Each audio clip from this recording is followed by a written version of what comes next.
So Ryan Day believes the offensive line issues are all correctable. We'll find out on Saturday as we welcome in Tony Gerdeman from BuckeyeHuddle.com. Gerd, thank you so much for joining us tonight. Always a pleasure to be here. Let's start with that offensive line. Is that what you saw? Is it more of an offensive line issue than a quarterback issue? Is that where the offense was struggling against Indiana? Yeah, I think it was an offensive line issue because you look at the struggle with the running game and the struggle sometimes with the passing game. The common denominator there would be the offensive line. And I agree with Ryan Day that it's correctable, because when he talks about only one of the 5 guys graded out as a champion, and I believe a champion's grade is 80% or better on your assignments, you're talking about 2 veterans in Donovan Jackson and Matt Jones who didn't grade out as champions. And honestly, they should. They're veterans, but they've got inexperienced guys on either side of them relative to their own experience. So I do wonder how much of that is trying to do maybe more than your own job, in which case that's fixable by only doing your job and we're letting everybody else handle their own 1/5, as it were. But I also think there's going to be some growing pains for left tackle Josh Simmons, playing a new position, making a big step up from San Diego State to Ohio State. Remember, he was their right tackle last year, has never played left tackle. I think we all saw some issues there at left tackle. Ryan Day said obviously it wasn't good enough what Simmons gave them this week, and will need to get better. I think it needs to become more physical. I think as a group, they just seemed a little bit slow in terms of their steps.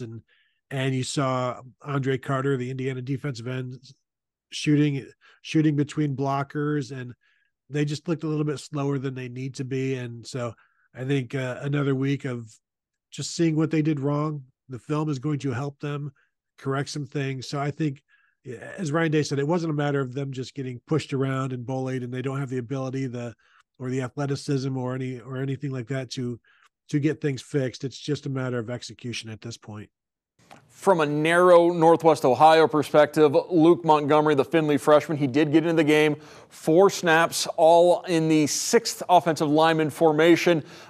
Like the entire offensive line, a mixed bag. The first play, the Chip Tranum run in the first quarter that set up the first touchdown, Luke did a good job of sealing his block, but then 3 snaps in the second quarter, those were some of those short yardage situations where they struggled. Tried to do different ways, different things to improve that short yardage stuff. They did go with 3 tight ends, like you mentioned, Luke being one of those. They went with 2 backs, with Chip Tranum as the fullback a couple times as the blocking back. But they're doing all the different things that they can, trying to find ways to get the short yardage stuff done, to move the chains, and then allow the quarterback to be able to do some things with throwing the ball again with a new set of downs. But that the Luke Montgomery thing is interesting, because whoever is that extra tight end, that Bison package last year and the years before that, it would be somebody wearing the number 41 jersey. They've changed that to 98 this year. But that is usually the 6th man on the offensive line. And I think that's pretty telling for Luke Montgomery, the true freshman. And as I was watching that game, I kept thinking that if Josh Simmons is going to struggle like this for a number of games moving forward, I think by the end of the season, Luke Montgomery might be your starting left tackle. Let's go back to that quarterback position, as Kyle McCord got the majority of the snaps against Indiana. Ryan Day wouldn't call Kyle McCord the starter going forward. He did say McCord's going to start against Youngstown State. He hopes to get Devin Brown in some more snaps. He expected to get Devin Brown more action against Indiana, but I'm also guessing he was expecting Ohio State to have more than 10 points in the first half against the Hoosiers. Yeah, and Ryan Day even said he was hoping to get Kyle McCord more snaps in that game, and it's just there just weren't many of them, and just so many factors that went into eliminating the number of snaps for Devin Brown. Obviously, the close game, not wanting to pull Kyle McCord after a 3-and-out because of the jilted nature of trying to build a rhythm, and then when there is a rhythm in the third quarter, you don't want to take him out because there is a rhythm. I think there's a reason coaches hate this quarterback thing of trying to find a starting quarterback during the season, because there is no right answer. All of the answers are wrong until you're finally done with it, because it's just so difficult. And especially now, only getting 10 possessions, you're cutting into when do you bring in the other quarterback, because now you've got fewer possessions. You have to make the most of those possessions. You can't really be experimenting. So I think a number of factors go into why you weren't able to get as many guys in, or as many quarterbacks. I do think that'll change here against Youngstown State. Honestly, we didn't get a chance to see Devin Brown play in the spring game. I view this one kind of like the spring game that we didn't get to see, and I would expect both quarterbacks to play quite a bit, and you'll see Devin Brown in the second half for sure, and probably before then as well. You mentioned limited number of snaps. That goes back to, at least partially, to the new clock rules where the clock does not stop on first downs other than inside the final 2 minutes of the halves. Now, everybody's playing under these rules. We certainly saw some high-scoring games under these rules, but that did not happen for Ohio State and Indiana. How big of a factor are these new clock rules, or is it still just too early to tell? I'm probably one of the people making too much of it, and you look around the country, and honestly, Ohio State they averaged like 67.8 snaps per game last year, and they had 67 in this one, but they also averaged 13 possessions and per game last year, and they had 10 in this one. Part of that is because of the explosive nature of last year's offense, but in that Indiana game last year, they had 15 possessions, they had 10 in this one, so the number of possessions is just lower. They never had less than 11 last year, and they had 10 in this game, so it's just one difference.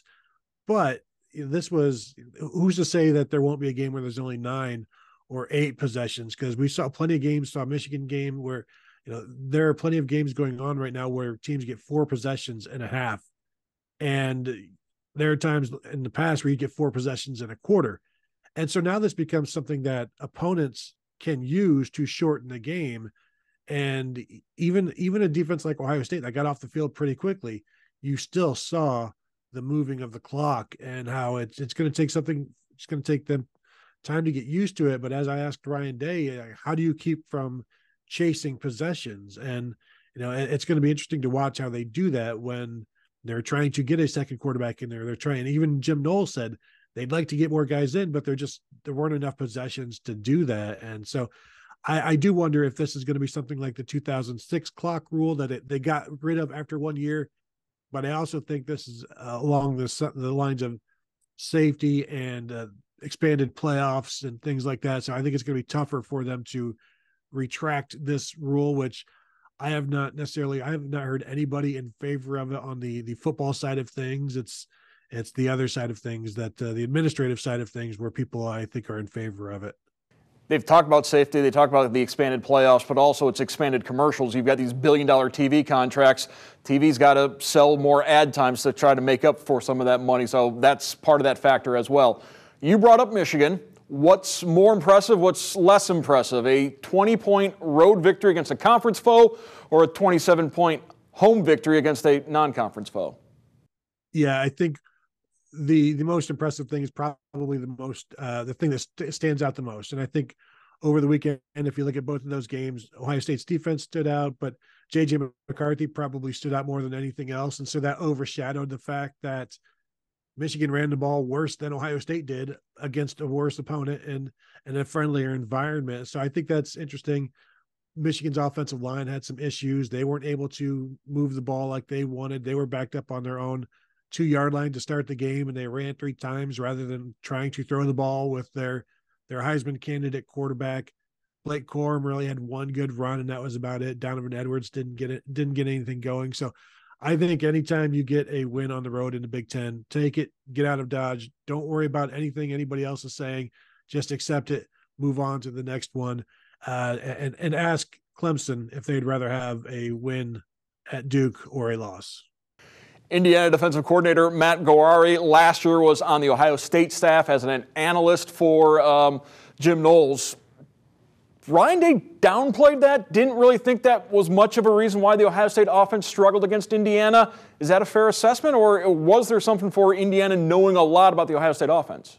Well, I don't think it hurt at all. Now, Ohio State, I think, was doing some different things and showing some different things with, like I said, the 2 backs and the 3 tight ends. But those are things that Ohio State doesn't necessarily do and isn't necessarily good at. So you kind of outfoxed yourself a little bit with that. I think, honestly, anything in addition that you already know about an opponent is going to be helpful. But yeah, Ryan Day definitely kind of poo-pooed that in terms of the effect that it had, but it couldn't have hurt. And yet I think Ryan Day is, as he has said, it's about Ohio State. So he's putting that on the struggles on themselves, even though I think Indiana had some good individual performances on defense, but he's putting it on the offensive line, the quarterback making throws. Kyle McCord did after the game as well. He had some throws that he liked back. He wasn't as accurate as he wanted to be. 8 targets to Marvin Harrison and only 2 catches tells kind of the story of that.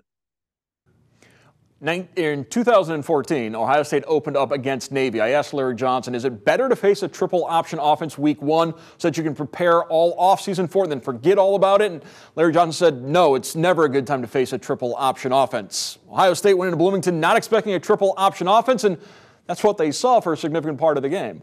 And it was amazing because I'm watching that, and you knew Indiana had some mobility at quarterback, but I don't think anybody was expecting them to run the triple option. So I was curious to find out how much they had actually prepared for it. And when I asked Jim Knowles on Tuesday, he said 5 plays or less in camp is what they worked against the option.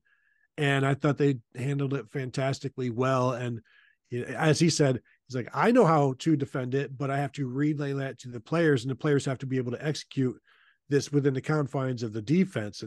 And they did a fantastic job. And that comes down to the fact that everybody knows the defense now. And you and I have talked about how this is the second year in the same system for the first time since anybody at Ohio State on this defense has experienced the same defense 2 years in a row. And it showed in this one. This is an example of why the expectations were higher this year, because they know the defense. They're told to do something. They know what that means, what it applies to, what it means for your teammates and everybody else's assignment. And you saw that communication going on throughout the game. When another back, they'd bring a second back into the backfield, and you'd see Tommy Eichenberg, middle linebacker, make a signal, and safety would make a signal to the other safety and then down to the corner.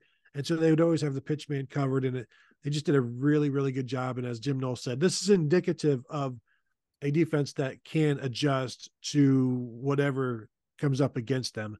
But as we would all agree, you still want to see what they do against a normal drop back offense and see how they perform against with their own pass rush and their own pass defense, because there really wasn't much of that to go around on Saturday against a run heavy offense.